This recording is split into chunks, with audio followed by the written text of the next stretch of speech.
I would now like to welcome a very special speaker. We are honored to have Senator Andrea Stewart-Cousins here with us today, the first female Senate Majority Leader. Andrea, please.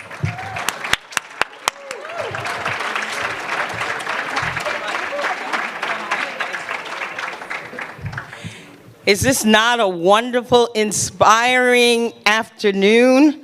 Thank you, we do. Give them some applause, make them feel good. I met Wendy earlier this week. I had the opportunity to speak at an event that she was in attendance to. And at the end, she comes up with all that Wendy energy, and she says, "You have to come to my luncheon, you have to come to my luncheon." I'm like, okay, here's my card, let's see. And then she actually followed up, and because a lot of times people don't follow up, so everybody in this room knows that you have to, but sometimes they don't. So you get rid of a lot of people just because they don't follow up. And people also lose opportunities which they don't recognize. But anyway, she followed up. And then she sent me the list of the inspiring, incredible women, entrepreneurs making a difference in the UN, in the heart of the city. And I said, if I could make time, I would. And I am not disappointed, in awe of every single one of you and everything you do and have done. And as I was listening to the stories, you always know that it's good when you can find yourself somewhere in there, with being inspired by Beverly Johnson, who, again, broke the barriers and allowed black women to be beautiful, to, yes, thank you, Beverly. There was yours. Thank you.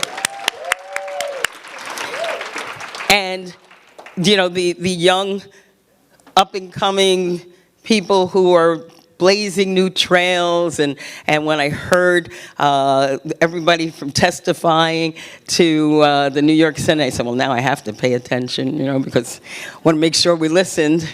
And somebody like Lily Pons, who started, you know, crying immediately, and then I remembered that I actually didn't speak in public because I had a terrible phobia until I was well in my 30s. So I say to you, whoever you are today, there is more to you. And the fact that, again, when I was growing up, when Beverly was growing up, we didn't see that many role models. And most women, you had a slot. You know, you'd be a nurse, you'd be a teacher, you'd be trained to be somebody's great secretary, and that was what you did. And yet, there were these astounding people who fed their children the fact that they could be someone different, and everybody else had to kind of either believe what they told you or take a leap. And now we have women in every part of our lives showing the way, demonstrating possibilities, emerging as fantastic leaders. And we get people like Wendy to create on her own time, with her own resources and organization like we do. So because I am who I am, I could not come and enjoy this wonderful time without thanking her formally on behalf of the New York State Senate by giving you a proclamation for your wonderful, wonderful work with women's entrepreneurs. We do make a difference. Woo! And you know what I love? Wait, I met, she's so cute. I was at something last week, and I'm like, oh my God, she's so cool. What did you do again? You lost. Oh, yeah. Tell that story, because I think this story is so important about, like, you know, when sometimes you fail or you lose something, right? And this story, I thought, wow, you know, that's so true. You just got to get back on that horse, right? Right. And that's it. So, of course, I like stalked her, and I'm like, you got to come, you got to come. Okay, so tell that story. Okay, but I got 49 seconds, and I'm eating it into your time. Okay, because they, you know, they're trained well. I'm looking at that.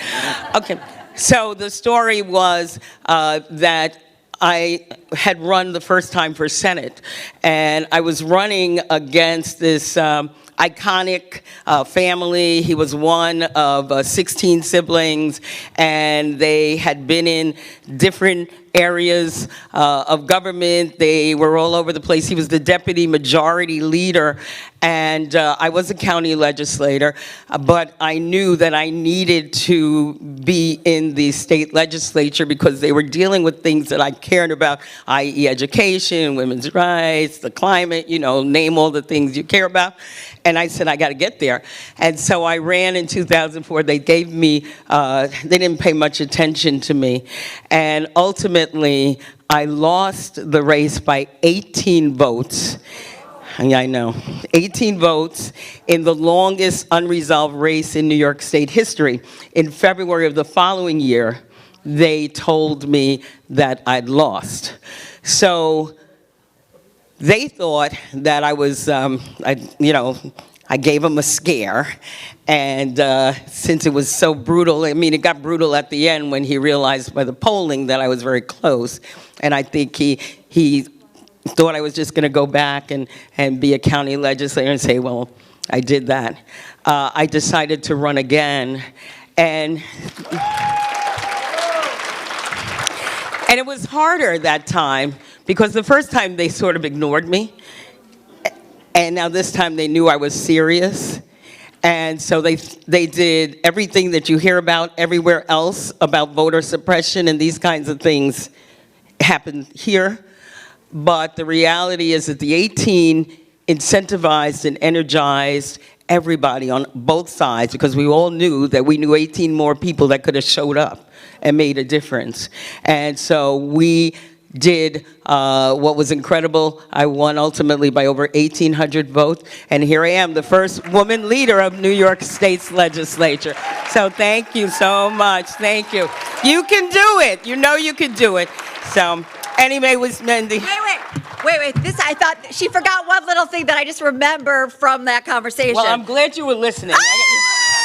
Nothing like I always listen. Like, people don't think I do, right? Okay, wait. She also, tell them how you behaved. Because I think that is like a really important thing about life, right? Yes. Because you see, I'm a survivor of a stalker.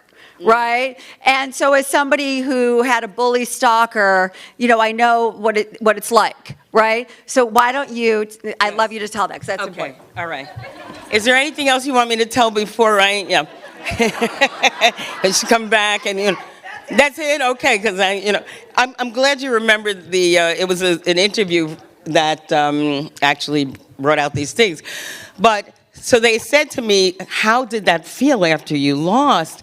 And I was explaining that I was a county legislator, and when we did the first polling head-to-head, since he'd been in the job for 28 years, and since everybody who knew somebody knew his last name, he had 100% name recognition, and I was about 40% when we began.